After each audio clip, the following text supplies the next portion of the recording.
Mu kwezi kwa kabiri mu mwaka w'2007 igihugu cya Zimbabwe cyafatiye ibihano by'ubukungu. Ibyo bihano byatumye ibiciro bizamuka ari byo bise hyperinflation. Zimbabwe yaguye mu gihombo cy'ubukungu ndetse ubukungu bwacyo bwatumye buzahara ku buryo bugaragara, bigira n'ingaruka ku baturage bacyo, uburyo bahaha ndetse n'ibiciro ku isoko birazamuka cyane. Si aho gusa byabaye no mu Budage mu 1923 nabwo habaye izamuka ry'ibiciro, aho hari umuntu wavuze ko umuntu yajya kugura umukati akitwaza ingorofani yuzuye amafaranga y'inote yakozwe.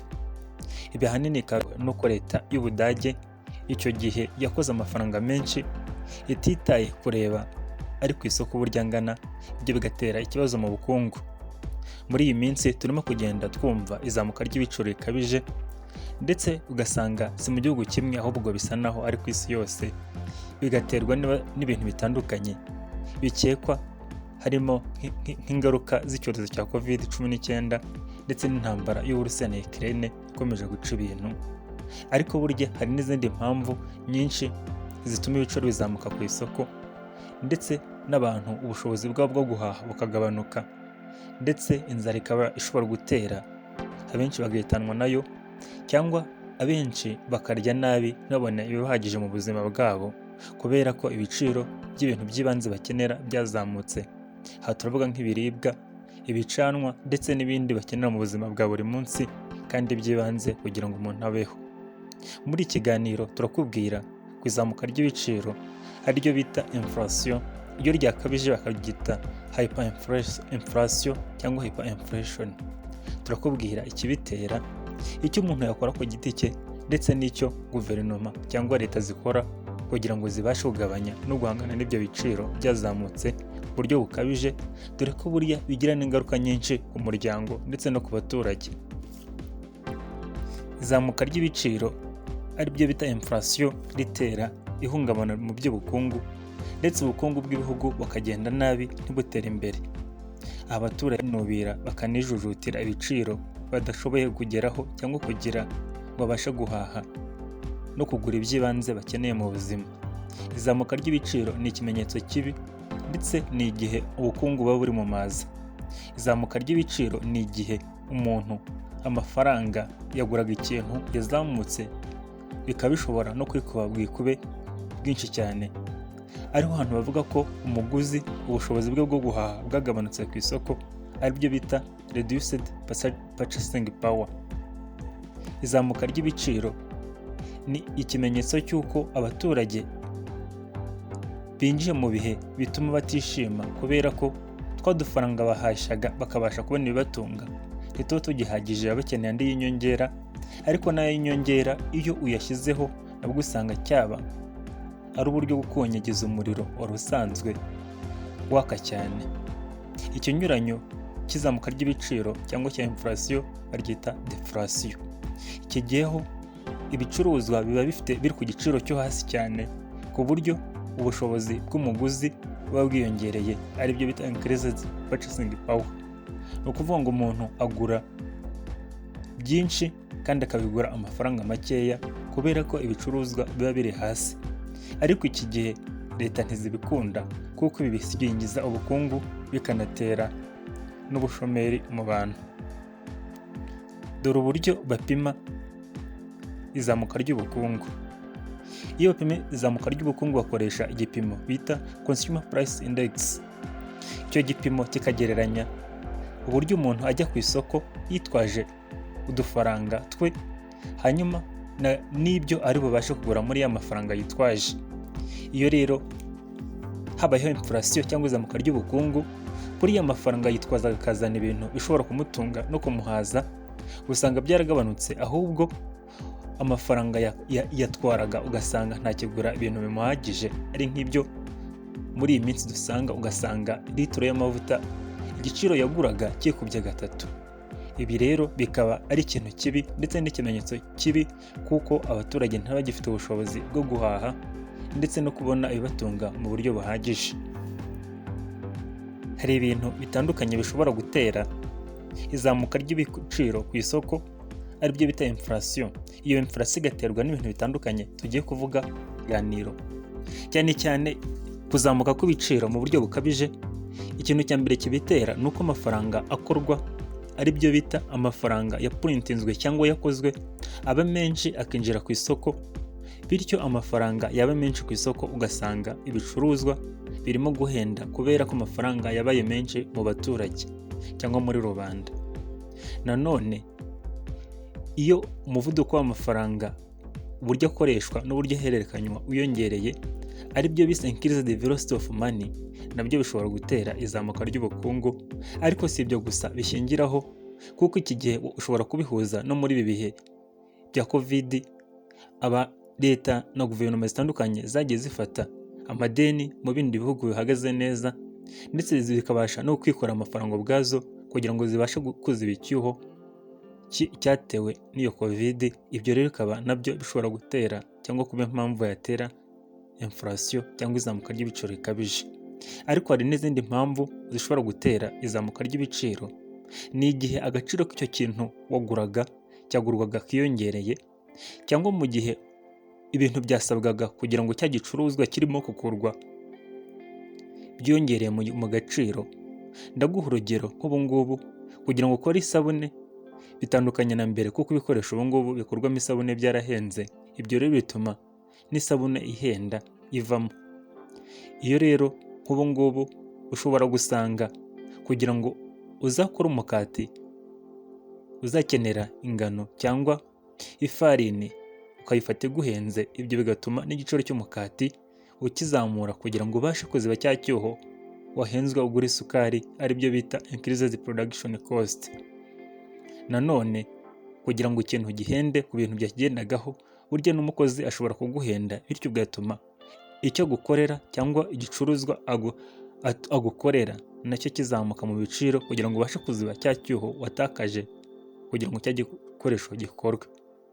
Nanone hari ibindi bintu bishobora gutera inflation, nko mu gihe ibicuruzwa nka peteroli n'ibindi bintu byifashishwa mu buzima bw'ibanze byazamutse. Iyo peteroli yazamutse ku isoko mpuzamahanga, akagunguru kawe kazamutse cyane mu biciro, ibyo bigira ingaruka mu buryo itwarwa ndetse n'uburyo ibicuruzwa bitwarwa, aribyo bita transport.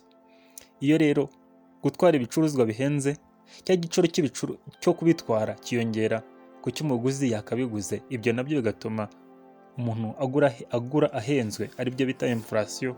Cyane cyane nko muri ibi bihe usanga akagunguru ka peteroli karazamutse kubera intambara y'Uburusiya na Ukraine. Ibyo bigatuma umuntu ashobora kugura ahenzwe, cyangwa ibiciro by'ibicuruzwa bikazamuka kubera icyo kintu gusa.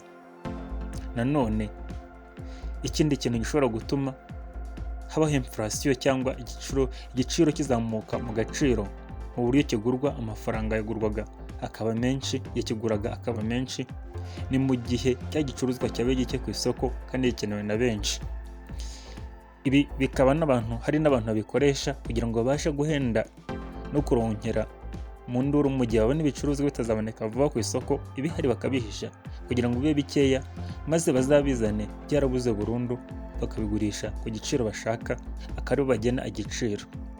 Isoko muri rusange, ubukungu bwacu bwubakiye ku buryo ikintu gitoya gishobora kubuhungabanya, kandi bwubakiye ku buryo ibintu byose bikorana kandi bikakorana ku bwuzuzanye. Iyo ikintu kimwe kitagenda neza, cyane cyane tubonye nk'ubwikorezi, iyo akagunguru ka peteroli kazamutse usanga bigira ingaruka ku bindi bintu byose umuntu akenera mu buzima bw'ibanze. Nanone ikintu kimwe kukizamura cyangwa kukibuza ku isoko gishobora no kugira ingaruka ku bindi bintu nabyo bishobora kuba bigikomokaho cyangwa bifitanye isano nacyo, bityo ugasanga umuntu arimo kugura ahenzwe cyangwa inflation yariyongereye ku isoko. Ibyo rero ugasanga umuguzi ntagifite ubushobozi bwo kubona ibimuhaza kuri cya giciro abona. Ariko hari n'ibindi bintu bishobora gutuma umuntu ibicuruzwa ku isoko bizamuka, nk'igihe nk'amafaranga abaye menshi ku isoko.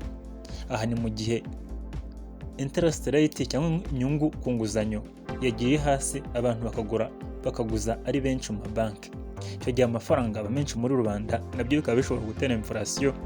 Akaba ari akamaro cyangwa ari umurimo wa banki nationale cyangwa banki centrale kugira ngo ibashe kugabanya iyo interest rate abantu yongere kugura balance, abantu amafaranga yongere abe neza ku isoko, ari nabyo byavuzwe bishobora gukorwa kugira ngo ibiciro biri hanze aha bibashe kugabanuka, umuguzi abashe kugura yoroherewe. Hari umuhanga wavuze ko hari uburyo butandukanye umuntu ashobora gupimamo inflation cyangwa amoko ya inflation agera kuri 3. Iya mbere yayise demand pull inflation. Iki ni igihe guverinoma yongereye ibyo yakeneraga hanze mu baturage, icyo gihe leta igatanga amafaranga mu baturage ibaha amasoko yo kugira ngo babashe kuyiha bya bindi ikeneye.